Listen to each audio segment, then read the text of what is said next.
So for me, a perfect cheesesteak is a few things. I want ribbons of steak, not small pieces of minced-ish meat. I'm gonna order mine with whiz and with onions. And then I'm looking at the roll too. I want a soft roll with a crispy, kind of like crumbly outside. When I hit the roll, it should crackle a little bit, but the inside should be super soft. And then also, does it taste good? Hi, everybody. My name is Shana, and this is the American English Podcast. My goal here is to teach you the English spoken in the United States through common expressions, pronunciation tips, and interesting cultural snippets or stories. I hope to keep this fun, useful, and interesting. Let's do it. Hi, everyone. How are you? In that introduction, you heard a YouTuber from the channel Bon Appetit, and he talked about his idea of the ideal Philly cheesesteak. I'll provide the link to that video within the transcript. For those of you who aren't aware, a Philly cheesesteak is a warm sandwich and regional specialty from Philadelphia, Pennsylvania. Nowadays, it's not uncommon to see a Philly cheesesteak on a menu at any American restaurant, so I figured why not talk about the brief history of the cheesesteak and a lot of different adjectives for describing good and bad sandwiches. Before we get to the topic of the day, though, I'd like to tell you a joke, teach an expression, and do some pronunciation exercises. Let's start with that joke. Why did the baker punch the dough? Any ideas? To get a rise out of him. Do you get it? Dough is a mixture of ingredients used to make bread or pastry. Before baking, a baker will let the dough rise over a period of time. The rising process is when the yeast activates and the dough increases in size. Oftentimes, during the rising process, a baker might punch the dough back, which releases some of the bubbles within the dough, further activates the yeast from my knowledge, and helps gluten form better. So what makes this joke funny is the other meaning of rise. To get a rise out of someone means to make someone react in an angry way. For example, a brother might intentionally hide all of his sister's dolls just to get a rise out of her, just to see her get angry. So with that joke, the baker might get a rise out of the dough by punching it back, right? It might increase in size, but he might actually see it react angrily. Let's hear that joke one more time. Why did the baker punch the dough? To get a rise out of him. Great. Let's move on to the expression of the day, which is on a roll. Let's go through the individual words first. On is a preposition. A book that is on the table is physically touching the table and being supported by the table from below. A is an indefinite article. I want a piece of cake. One piece, any piece will do. Roll. R-O-L-L has a few definitions. A roll as a noun can be a small loaf of bread that is eaten by one person.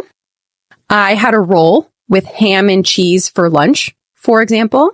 We also have the verb to roll. Something that rolls or that is rolling turns over again and again on its axis. For example, the ball rolled down the hill. The expression to be on a roll means to have a period of success.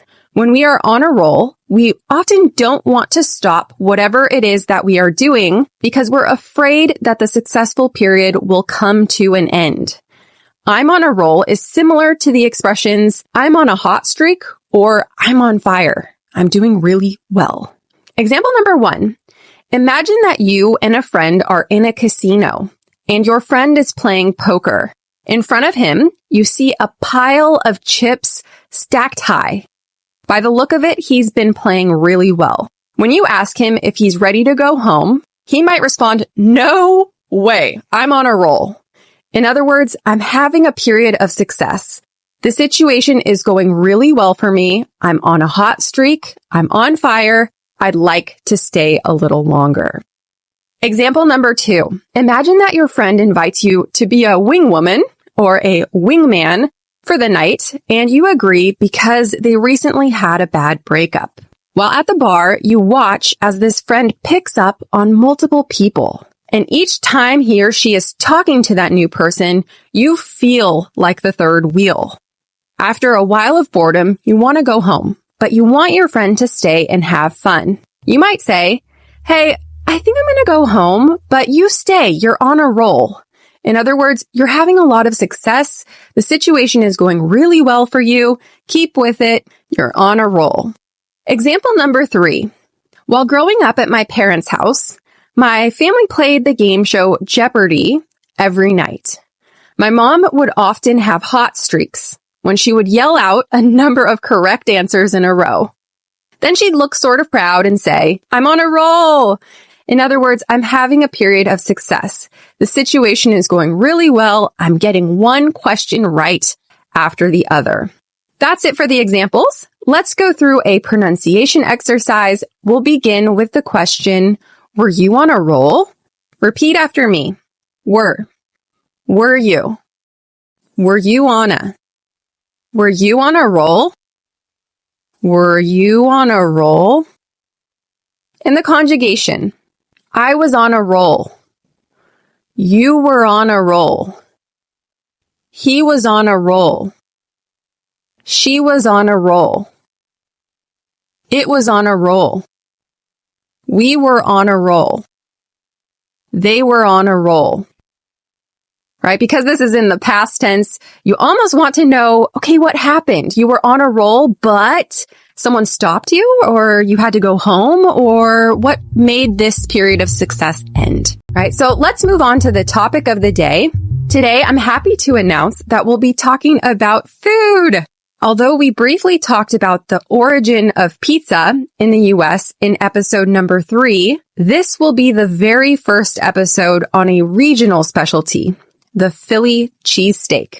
For today's story, we'll head to Philadelphia, Pennsylvania, where the famous Philly cheesesteak was invented. Philadelphia is a beautiful and walkable city. It's just an hour-and-a-half bus ride from New York City, and it's packed with things to do. If you're into American history, it's where you'll find the famous Liberty Bell. You can visit Revolutionary War battle sites. You can see where the Declaration of Independence was signed, right, which declared the United States independence from Britain, and even jog up and down the 72 steps that lead to the Philadelphia Museum of Art, just like Sylvester Stallone did in the movie Rocky. One thing that you can't miss out on, of course, is the Philly cheesesteak. The traditional Philly cheesesteak, as we heard in the intro, consists of 4 things: a long, crispy Italian roll with a soft center, thinly sliced ribeye steak, ribeye is a cut of steak, grilled onions, and cheese, normally Cheese Whiz, which is a processed cheese sauce created by Kraft Foods. The original cheesesteak, however, had no cheese inside of it at all. Pat Olivieri and his brother Harry are widely recognized as the creators of the first cheesesteak sandwich. The brothers lived in South Philly in the 1930s. At that time, it was largely inhabited by Italian immigrant workers who needed to eat quickly and get back to work. For years, Pat and Harry sold cheap hot dogs and fish cakes from a push cart. One day, Pat, who was fed up with eating hot dogs for lunch, went to a local butcher shop. He got fresh steak, sliced it thinly, fried it up on his flat-top grill with some chopped onions, and threw it on a bun. The smell of grilled onions wafted through the air, and a cab driver, who was actually a regular at their pushcart, stopped to ask what he was making. The cabbie then proceeded to order the steak and onion sandwich and was floored by how good it was. The combination of seasoned, thinly sliced meat and grilled onions was off the hook. He told Pat and Harry that they should be selling the steak sandwiches instead of hot dogs and fish cakes, and then proceeded to tell all of his cabbie friends about how good that sandwich was. Pat and Harry's steak sandwiches were an instant success, and over time, they were able to save enough money to open a physical brick and mortar restaurant called Pat's King of Steaks. As years passed, cheese was added to the sandwich, although it's up for debate whether Pat's shop did it first or his rival across the street, Gino's. Either way, most cheesesteak locations agree to be an original, the sandwich needs Cheese Whiz, white American cheese, or provolone. Today, you can find cheesesteak shops all over Philadelphia, and although some have stuck to only serving the classic 4 main ingredients, the bread, the cheese, onions, and steak, other places offer mushrooms and pickled peppers. Some places allow you to get it hoagie style, which means that it comes with mayo, lettuce, and tomato. Pizza style, when it comes with tomato sauce and cheese. Or, surprisingly, even vegan. There are quite a few vegan cheesesteak restaurants in Philly. If you hop onto YouTube, you'll see plenty of videos about where to go in Philadelphia to get the best cheesesteak. In all of the videos, the host goes from joint to joint, orders a cheesesteak, feasts on camera, and then gives their critique. After watching about 5 of these videos, you'll start to see some overlaps when it comes to the best cheesesteaks in Philly. For one, there's D'Alessandro's, which is a family-owned cheesesteak and hoagie shop. Hoagie is the Philadelphia or Pennsylvania word for submarine sandwich or sub sandwich. And it's known for having finely chopped meat and mayo on the bun as an option. Then there's Tony Luke's and John's Roast Pork, which are sort of the classic cheesesteaks in Philadelphia and are very famous among locals and the tourists that go there. And then, of course, there's Pat's, which is still around, which even though had a little bit of harsher critique, most of the YouTubers that went there thought it's still a must-visit location just because it was the first restaurant in Philly. At the end of the day, food is subjective. While some insist on minced ribeye, others prefer their ribeye thinly sliced in ribbons. While some rave over big chunks of onions, others are grossed out by them and would prefer them chopped finely. Instead of just describing the cheesesteak as good or bad, yummy or gross, let's use some more descriptive adjectives to describe the elements of a cheesesteak. I promise you, you will be able to reuse these adjectives every day in your life. That is, if you eat and talk about food, which I'm guessing you do. Let's start with the bread. When you think about a good baguette that's warm and toasty from the oven, you probably would describe it as golden brown with a crispy crust and soft center.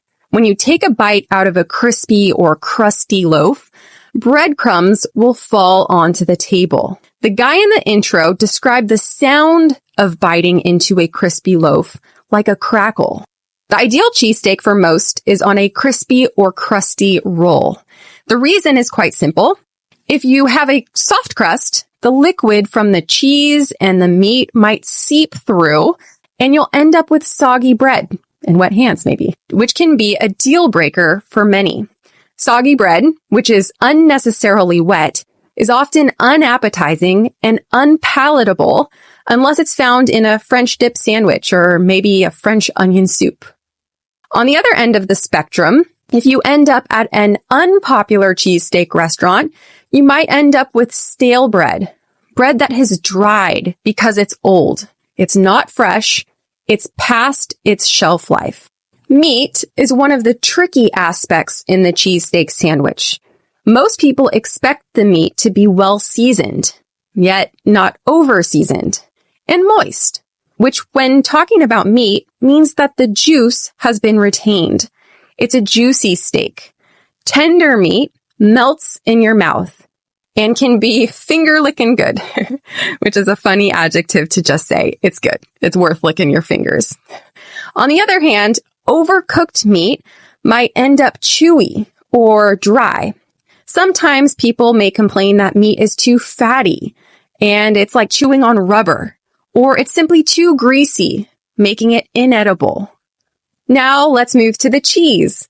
When speaking of cheese, we normally talk about it as if it were on a spectrum. All the way to one side, we have mild cheeses, which have either weak scents or weak flavors. They're not strong.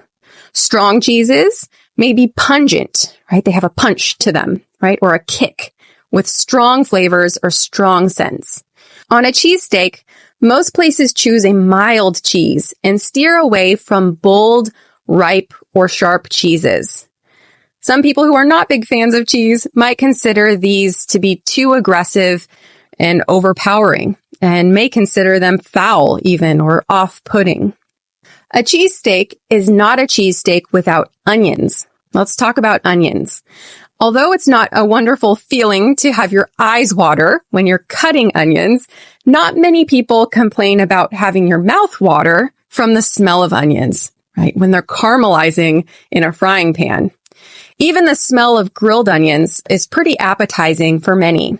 As we heard in the story, it enticed the cabbie from down the street. Raw or crunchy onions may not, of course, have the same effect in terms of smell. We might also describe the taste of a raw or crunchy onion to be pungent, right? It's extremely strong. All in all, cheesesteaks are filling, right? They fill you up. You'll certainly walk away feeling like you need to walk it off, or maybe that you even need to go on a diet. But anyway, I think it will be worth it. That's it for today's episode. Once again, I'm curious. Have any of you ever had a Philly cheesesteak before? Do you have a favorite recipe or a favorite restaurant? I'd love to hear from you. Have a nice week and bon appetit.